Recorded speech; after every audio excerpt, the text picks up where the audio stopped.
Tam,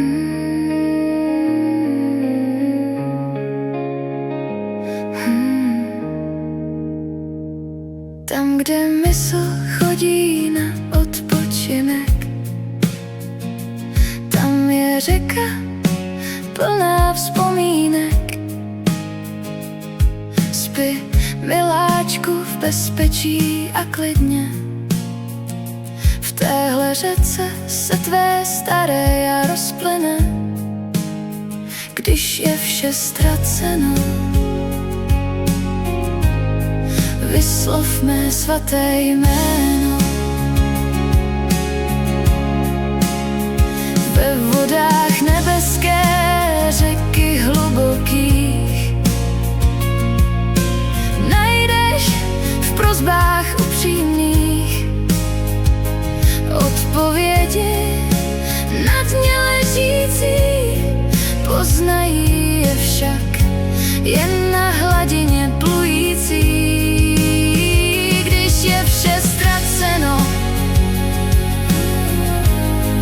vyslov mé svaté jméno.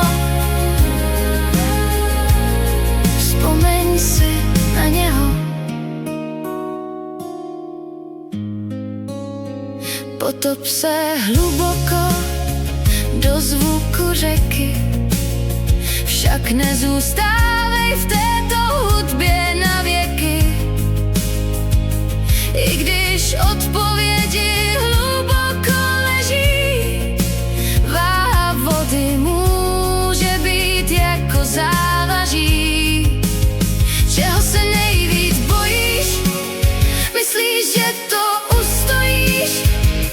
Můžeš čelit tomu, co řeka ví. Tvé srdce ti, lásko, napoví. Vynoř se na světlo, slyšíš tu píseň?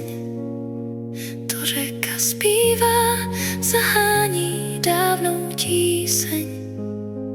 Odpovědi v křišťálové řece ležící poznají je na míru milovné hladině plující. Tam, kde mysl chodí na odpočinek, řeka plná vzpomínek.